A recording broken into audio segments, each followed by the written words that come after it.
Page 512 continued. The Romantic Criticism.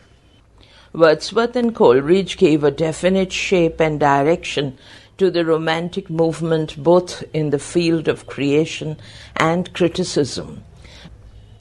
During the neoclassical age of Dryden and Johnson, the external life was the main theme of both literature and criticism. But now the center of thought shifted from the external to the internal. Burke, B-U-R-K-E, in his famous treatise, A Philosophical Inquiry into the Origin of Our Ideas of the Sublime and Beautiful, 1756, laid emphasis on, quote, the inner life, unquote, and, quote, inner experience, unquote, stop. Burke pointed out that sublime is that which astonishes and overwhelms us with its emotional effect, which is generally produced by something which is beyond apprehension. He defines beauty as, quote, delicacy, unquote, comma, quote, smoothness, unquote, comma, quote, grace, unquote, and even, quote, smallness, unquote, stop. Kant, in his treatise, The Critic of Judgment, denied that the mind was dependent upon objects, or that knowledge was confined to sense impressions. He pointed out, comma, quote, in metaphysical speculations it has always been assumed that all our knowledge must conform to objects, ...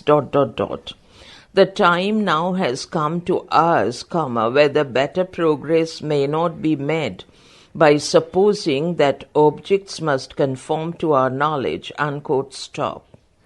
Burke and Kant influenced the growth and development of Romanticism, both in creation and criticism.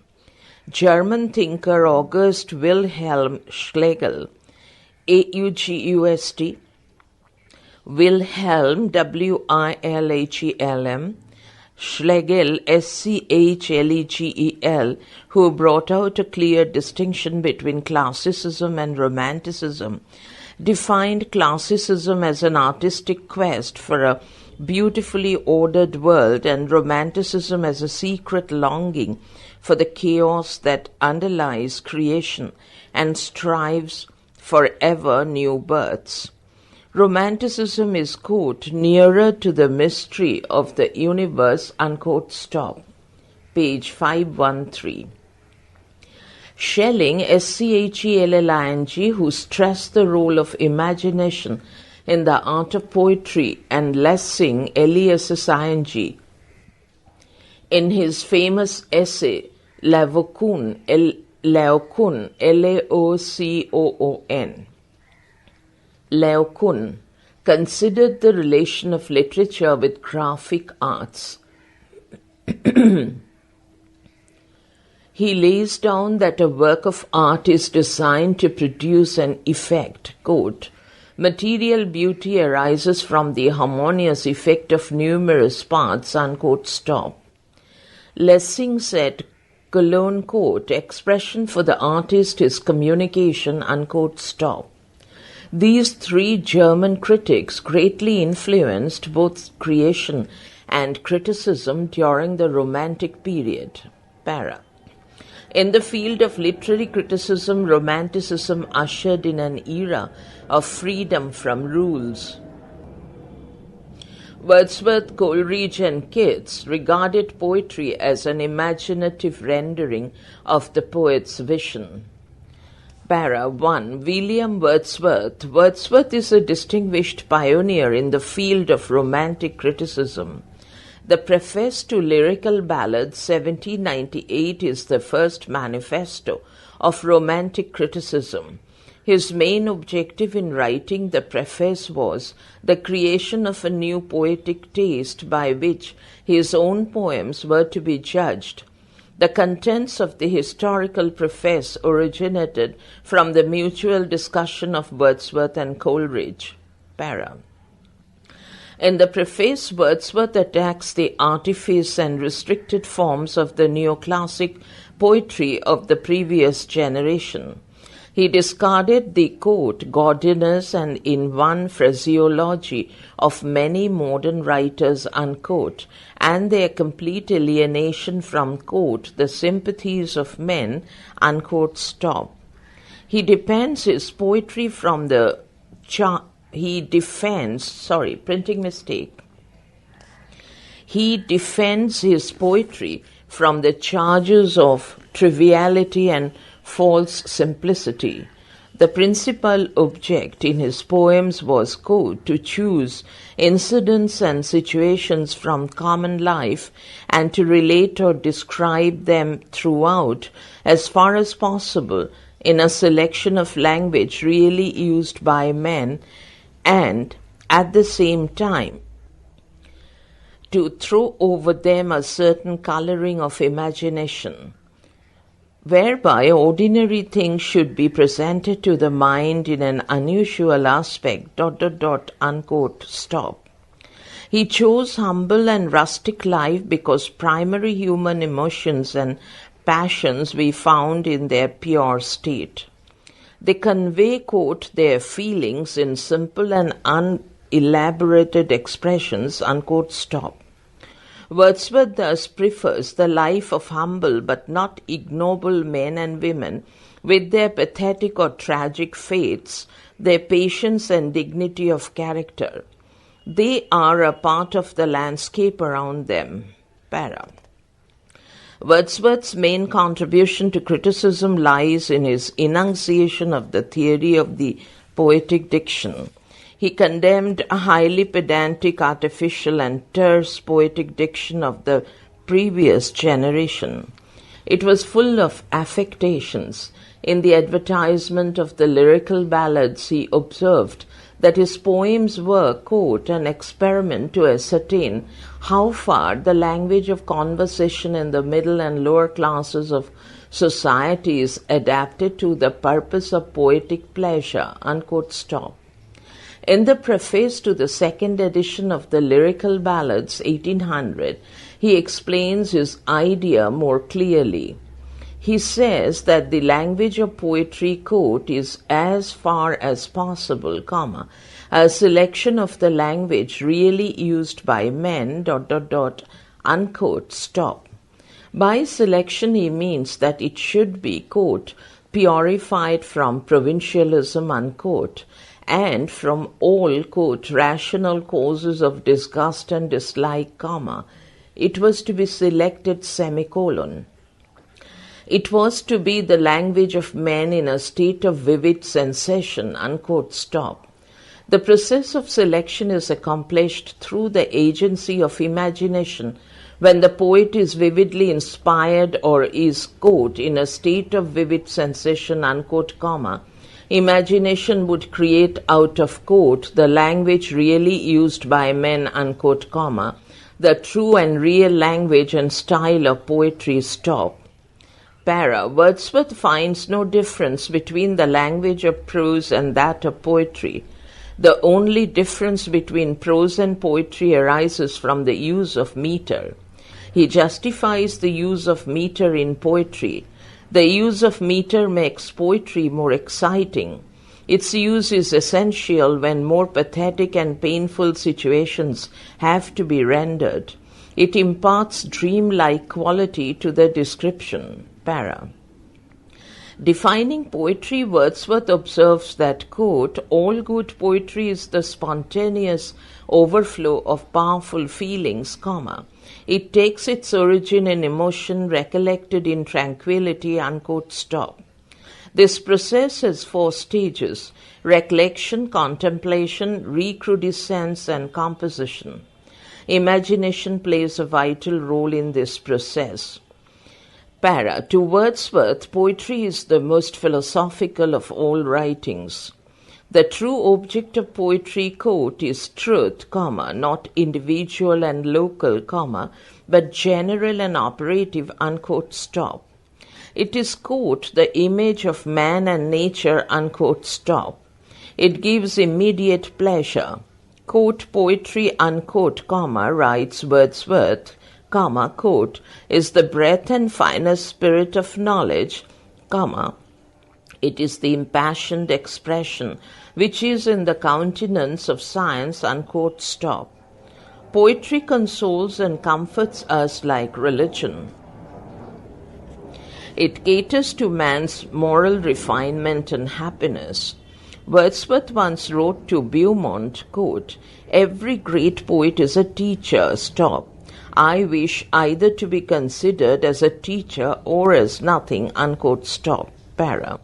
Wordsworth's preface is a comprehensive critical document. It is a landmark in romantic criticism which gave a new direction, consciousness, and program to English Romantic movement.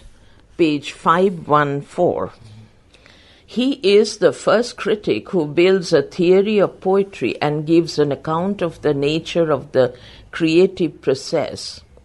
2. S.T. Coleridge, Coleridge. Coleridge is one of the greatest poet critics that England has produced. His main critical works are the Biographia Literaria 1817 and Lectures on Shakespeare and Other Poets 1808 to 1819. The Biographia Literaria, a monumental work on literary aesthetics, according to Saintsbury, quote, is among the few which constitute the very Bible of criticism, unquote, stop. Its originality consists first in the evolution of a synthesis of philosophy and literature, and secondly in the skillful use of human psychology to explain the process of artistic creation. Para.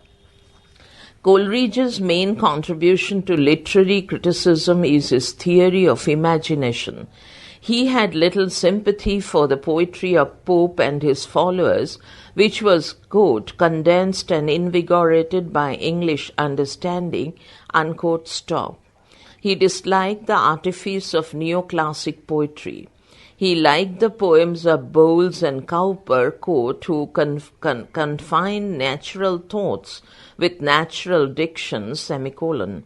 The first who recombined the heart with the head, unquote, stop. The phrase, quote, union of head and heart, unquote, strikes the keynote of Coleridge's theory of imagination. Without it, there can be no essential poetry. The, quote, continuous undercurrent of feeling, unquote, is the main element in poetry. He writes in the Biographia Literaria that he found in Wordsworth poetry the superb exhibition of imagination. Quote, it was the union of deep feeling with profound thought, comma, the fine balance of truth in observing, comma, with the imaginative faculty in modifying the objects observed, semicolon, and above all, comma, the original gift of spreading to tone, comma, the atmosphere, unquote. Stop. Quote, this excellence is predominant in all Wordsworth's poems. This faculty is imagination. Coleridge distinguishes between imagination and fancy. He remarks, quote, Milton has a highly imaginative, comma, Cowley, Cowley, a very fanciful mind, unquote, stop. Imagination is more than emotion, feeling, passion. It is a union of opposites because it satisfies both emotion and reason, heart and intellect. Wordsworth exercised this power in revealing the, quote, beautiful and permanent forms of nature, stop. Imagination is a unifying creative faculty, quote, this beautiful and beauty-making power, unquote, stop. Coleridge assigned a higher function to imagination, which the term esmeplastic imagination better explains. The word esmeplastic, esmeplastic, means shape into one. It is by the unifying faculty of imagination that the opposite forces, the infinite and the finite, the subject and the object, are reconciled. Para. Imagination is of two types, primary and secondary. Primary imagination mainly beg your pardon, primary imagination merely presents to the mind its own world as external to itself, and it exists in human consciousness. The secondary imagination represents and recreates the external world in its completeness, which is congenial to the spirit because it belongs to it. Fancy is inferior to imagination. It is not a creative power.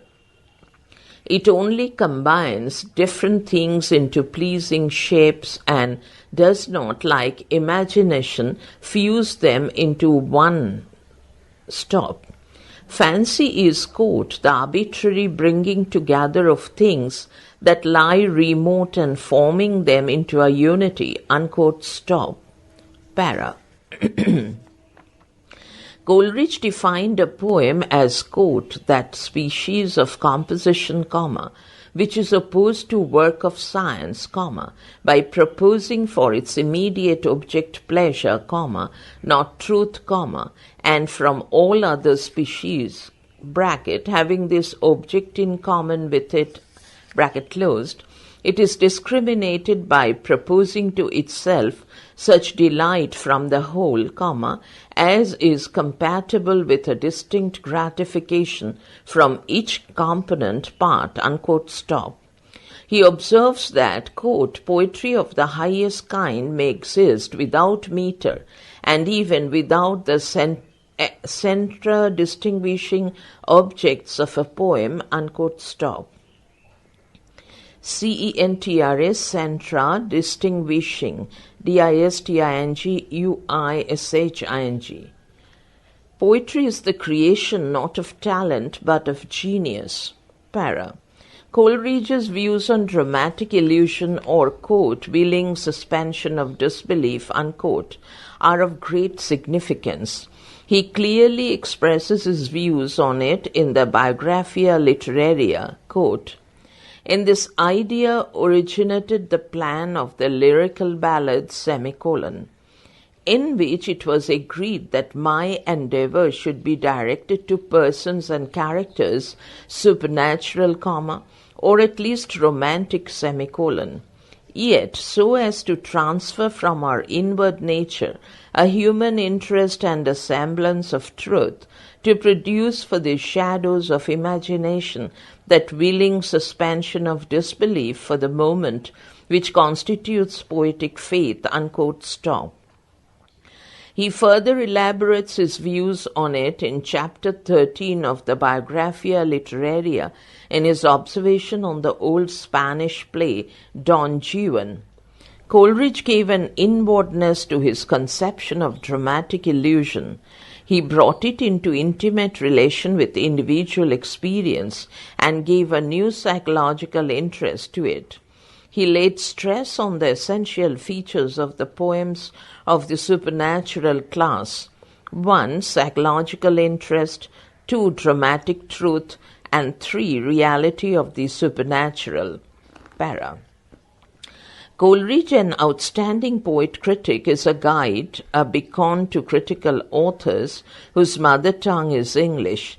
Sainsbury suggests that a new practitioner of the art of criticism must read and learn from Coleridge. Page 515. Quote, but begin with him, comma, continue with him, comma, come back to him after excursions, comma, with a certainty of suggestion, comma, stimulation, comma, connection, comma, edification, unquote, stop. Herbert Read considers him as, quote, head and shoulders above every other English critic, unquote, stop. To Scott James, he is, quote, the transcendental philosopher dash critic who seeks philosophic grounds for the romantic conviction, unquote, stop. He again calls him, quote, the genial and cosmopolitan critic passing dispassionate judgment upon art, unquote, stop. Para. Coleridge was an exponent of theoretical criticism. His aim was to discover the creative power behind art and literature. His aim as a critic was not so much analysis of a finished product, but it was to find out a theoretical certainty.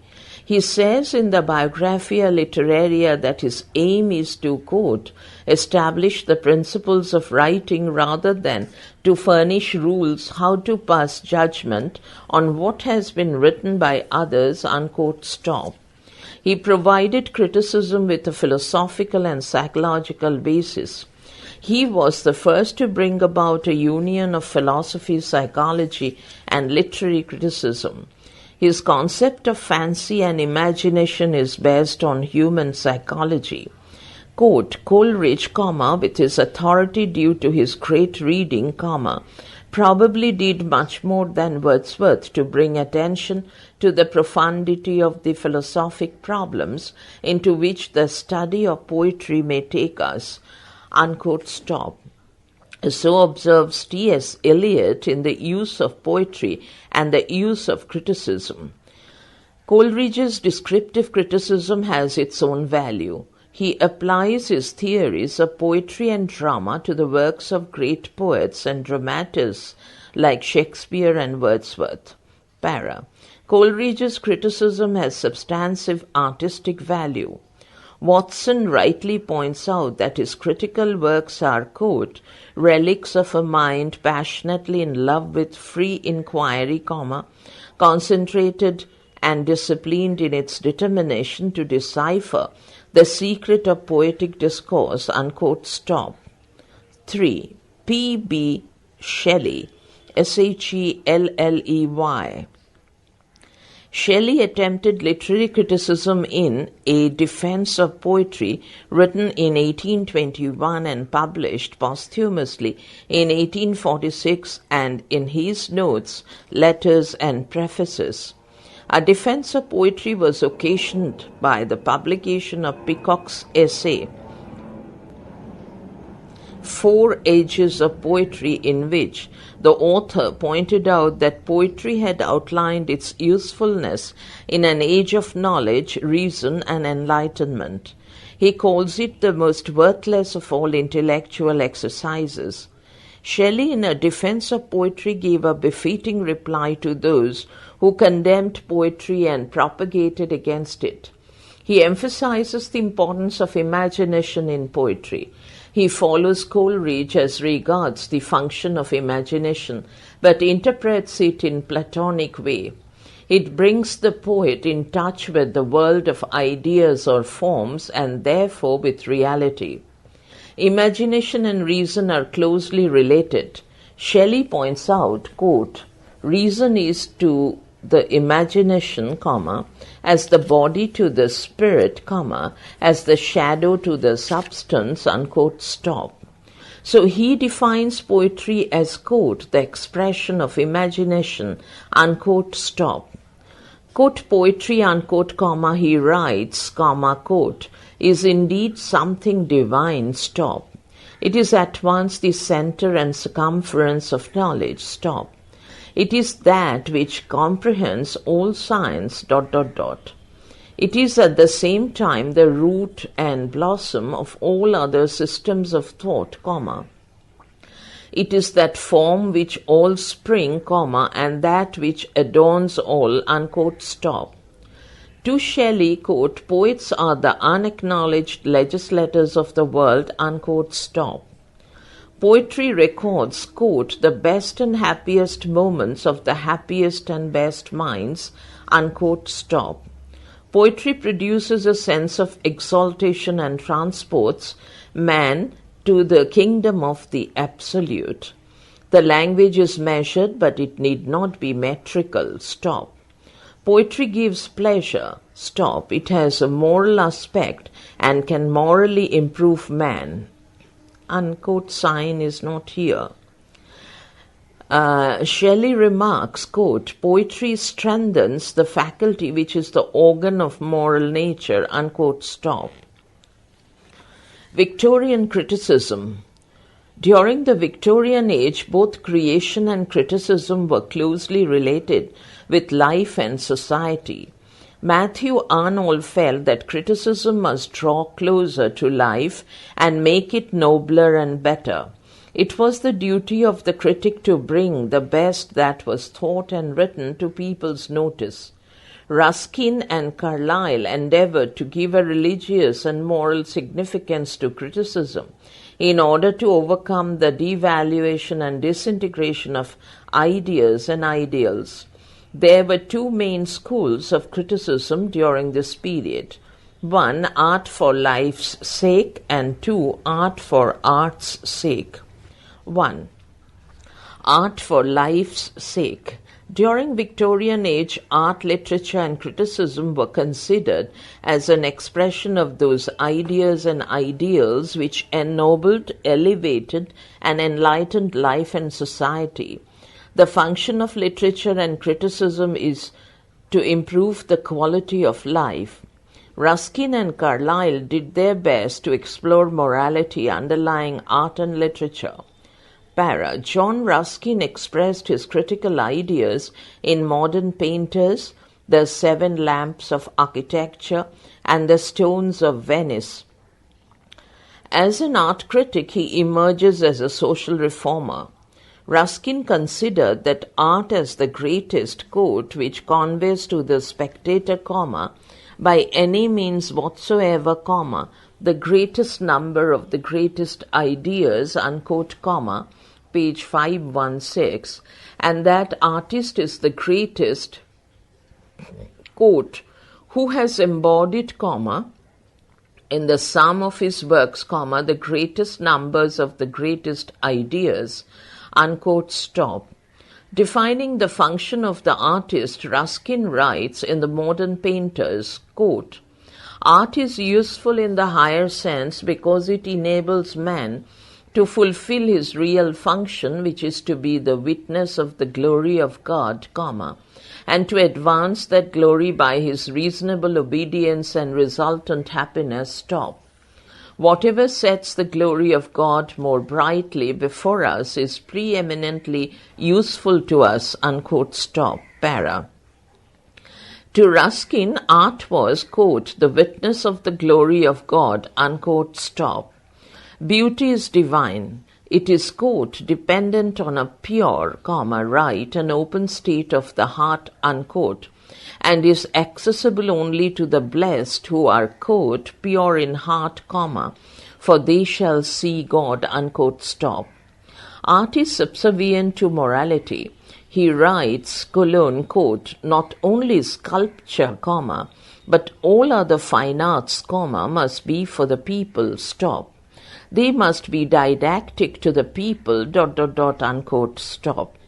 Scott James called Ruskin, quote, that arch missionary in an age of missionaries, unquote, stop.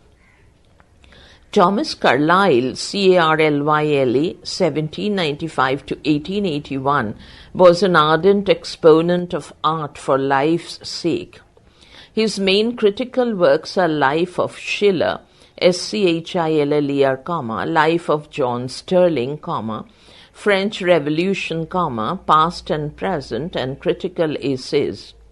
He believed that inspired personalities who represent inborn divinity can be effective artists. Carlyle, quote, united in a remarkable degree the artistic and the moral impulse, unquote, remark Moody and Lovett, Lovett, unquote, and he is in this respect typical of the Victorian era, during which more than ever before art was infused with moral purpose, unquote, stop. 2. Art for art's sake. Walter Pater and Oscar Wilde were the greatest exponents of the cult of art for art's sake. They stand in the front rank of English aesthetes who made the pursuit of beauty the concern of their art. The ultimate source of the aesthetic school or art for art's sake school may be traced to the idealistic philosophy of Kant and other German philosophers. During the 19th century, it was revived by Gautier, the French critic who condemned art with a purpose spiritual, ethical, social, economic, etc. E. A. Poe, P-O-E Poe, the great American critic, I think printing mistake, it'll be the great American critic, declared that art had no purpose except, quote, an elevating excitement of the soul, unquote, stop. His French disciple Baudelaire, Baudelaire, pointed out that art could create beauty even out of evil, and so it was independent of morality. The followers of this school sought refuge from the ugliness and harshness of reality in the realm of art. Para. Walter Pater emerges as an ardent exponent of art for art's sake in his works Studies in the Renaissance, Greek Studies, Marius, M-A-R-I-U-S, and the Epicurean, Plato and Platonism, and Appreciations. He believes that art is its own end. In this essay on Wordsworth he writes, quote, to treat life in the spirit of art is to make life a thing in which means and ends are identified, unquote, stop.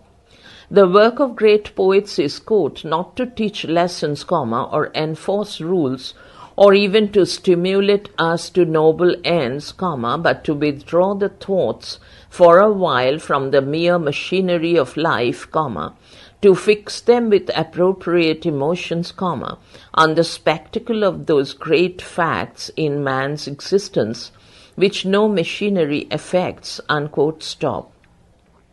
To Pater, the virtue of, quote, all works of art and the fairer forms of nature and life, unquote, lies in the, quote, special unique impression of pleasure that they give, unquote, stop.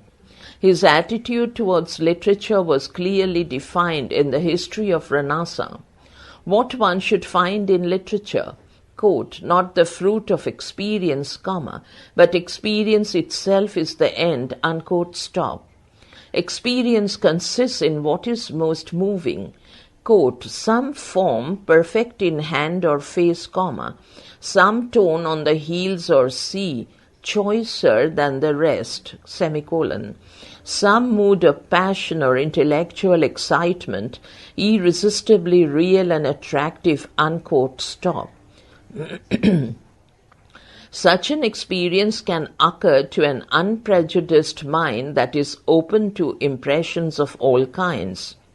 The mind inclined to the best picks up the best impressions, which move to ecstasy. It is the business of art to catch such ecstatic moments and experiences in all their intensity, and that of criticism to disengage them from other elements in the artist's work and to indicate what their source is and under what conditions they are experienced. Art thus is its own reward. It beholds the great spectacle of life for the mere joy of beholding and for no other purpose. Thus, Pater is an exponent of Impressionism in art and literature. There is no unquote sign. Para. Presentment of the impression should be effective. He writes, quote, all beauty is in the long run only fineness of truth, or what we call expression, the finer accommodation of speech to the vision within, unquote, stop. In his essay on style, Pater concentrates on style, the forceful expression of the artist's vision. That style is the best which enables the writer to convey his vision or impression exactly and truthfully. According to Pater, design, diction, and personality are three important elements in style. Para. Pater observes that a perfect work of art must unite the true qualities of Romanticism and Classicism. He remarks, quote, art should be fresh, new, spontaneous, decorous, gaining sobriety and richness from recognized methods and due authority, but in the true sense a development, neither a new departure nor a servile imitation, unquote, stop, para. Pater is an aesthetic critic. He began the criticism of enthusiasm, appreciation, and interpretation, showing what is admirable rather than what is supposed to be condemned. Para. Oscar Wilde, 1854 to 1900, stood for the aestheticism in literature. His critical concepts are expressed in letters, in intentions, and in the preface to the picture of Dorian Gray.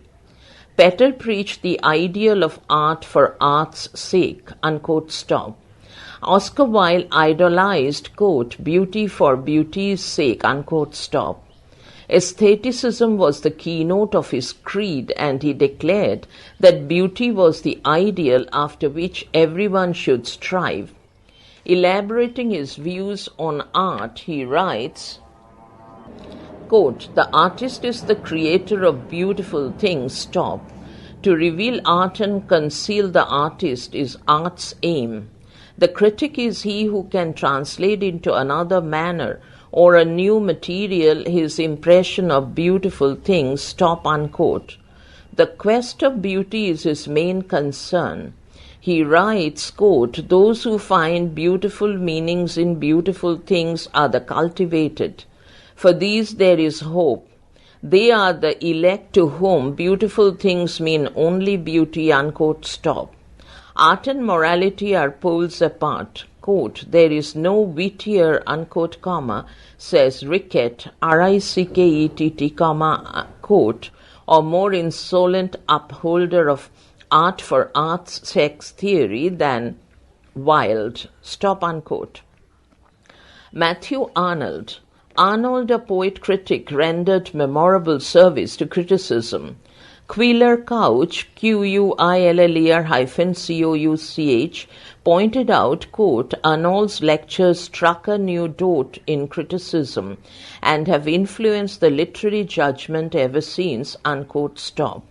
His first attempt in criticism is prefaced to the poems 1853, in which he analyzes his own poetic performance like Dryden.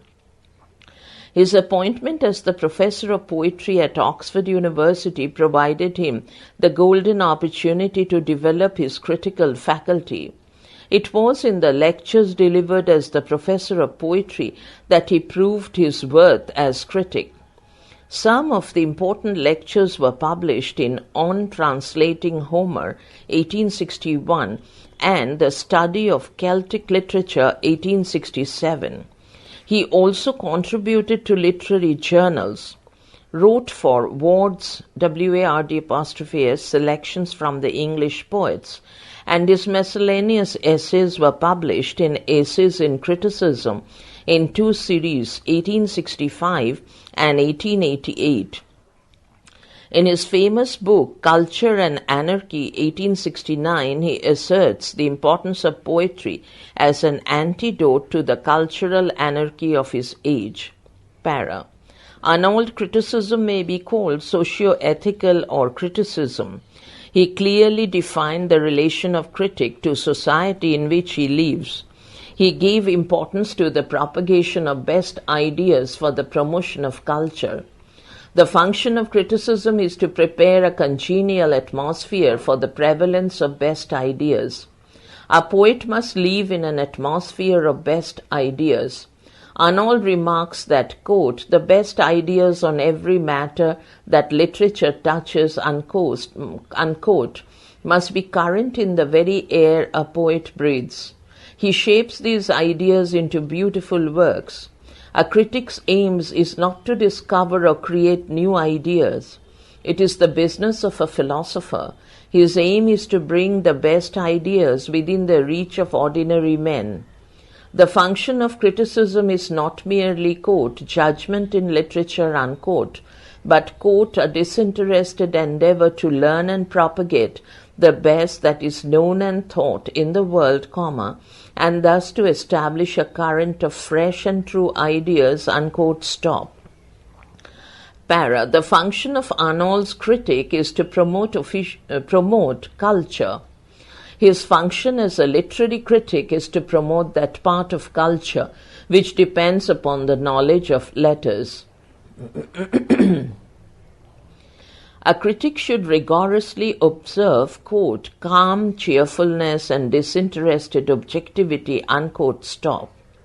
By the word disinterested, Arnold means that the critic should be free from interest which, quote, militate against spiritual and moral perfection, unquote, stop. Judgment in literature should never be influenced by the prejudices of the, quote, barbarian, unquote, comma, the, quote, aristocrat, unquote, who has, quote, spirit and politeness, unquote, but is a little accessible to, quote, ideas and light, unquote, comma, the blind impulses of the, quote, populace, unquote, and the falsification of ideas which marks the Philistines. Disinterestedness also implies an almost complete detachment of mind from what are usually called the, quote, practical considerations, unquote, stop. Quote, a free and disinterested play of mind, unquote, enables the critic to, quote, dwell upon what is excellent in itself, comma, and the absolute beauty and fitness of things, unquote, stop. His duty is, quote, to see the object as in itself it really is, unquote, stop. Para. Defining poetry in Essays in Criticism, Arnold writes that poetry is, quote, a criticism of life under the conditions fixed for such a criticism by the laws of poetic truth and poetic beauty, stop, unquote. Elaborating, quote, criticism of life, unquote, he remarks, quote, the greatness of a poet lies in his powerful and beautiful application of ideas to life, comma. To the question, how to live, question mark, a poetry of revolt against moral ideas in a poetry of revolt against life, comma, a poetry of indifference to moral ideas is a poetry of indifference to life, stop. In poetry, comma, however, comma, this criticism of life has to be made conformably to the laws of poetic truth and poetic beauty, unquote, stop. Arnold does not mean composing moral or didactic poems. He says, Cologne, quote, page 518, quote, moral ideas are a main part of life, stop. The question how to live, comma, is itself a moral idea, stop. A large sense is, quote, a large sense is, comma, of course, comma, to be given to the term moral, stop. Whatever bears upon the question how to live, comma, comes under it, unquote, stop. Para. According to Arnold, poetry ennobles and enriches human life. It is a substitute of religion. He writes, quote, poetry attaches its importance to the idea, semicolon. The idea is the fact, stop. The strongest part of religion, unconscious poetry, more and more mankind will turn to poetry to interpret life for us, comma, to console us, comma, to sustain us, stop. Without poetry, our science will appear incomplete, semicolon, and most of what now passes for religion and philosophy will be replaced by poetry, unquote, stop. Poetry, therefore, is essentially moral because it conforms to the highest ideals of truth, goodness, and beauty. He elaborates his ideas on poetry in his essay, The Study of Poetry. Para. The function of criticism is also judgment of literature. In order to attain an impartial and disinterested evaluation of literature, Arnold recommends the touchstone or comparative method. The critic must know what has been thought and said, both in ancient and modern times, not only in his language, but in the languages from which native literature is derived, and in those which are producing literature currently. Thus, provinciality is avoided by the use of comparative method. He shuns, quote, the false valuations of the, quote, historic estimate, unquote, and the, quote, personal estimate, unquote, and attends to a, quote, real estimate, unquote, by learning to feel and enjoy the best work of real classic, and evaluate the wide difference between it and lesser work, unquote, stop, para. According to Arnold, noble subjects can make great poetry. Only those subjects which can impart the highest joy are suitable subjects for poetry. In the Preface, 1853, he asserts that, quote, excellent action, unquote, unfolded by, quote, appropriate treatment, unquote, so that it may afford joy, is the apt subject for poetic composition. A poet should deal with, quote, great actions, calculated powerfully and delightfully to affect what is permanent in human soul, unquote, stop. Those actions are excellent, quote, which most powerfully appeal to the great primary human affections, to those elementary feelings which subsist permanently in the race and which are independent of time, unquote, stop. Quote, an excellent action, unquote, must have, quote, high seriousness, unquote, and the, quote, weight of meaning, unquote, stop. Quote, an excellent action, unquote, poetically expressed in, quote, grand style, unquote, creates the highest enjoyment. What is grand style? According to Arnold, grand style, quote, arises in poetry when a noble nature, poetically gifted, treats with simplicity or severity a serious subject, unquote, stop, para. Arnold provided classical resistance to romantic waywardness and eccentricity. He treated criticism as a deliberate, disinterested art with laws and methods of his own. Arnold, quote, deals with a function of criticism which did not concern Aristotle at all, unquote, stop. Commenting on his contribution to criticism, Scott James remarks, Cologne, quote, Aristotle shows us the critic in relation to art. Arnold shows us the critic in relation to public. Aristotle dissects a work of art. Arnold dissects a critic. The one gives us the principles which govern the making of a poem, the other the principles by which the best poem should be selected and made known. Aristotle's critic owes allegiance to the artist, but Arnold's critic has a duty to society, unquote, stop,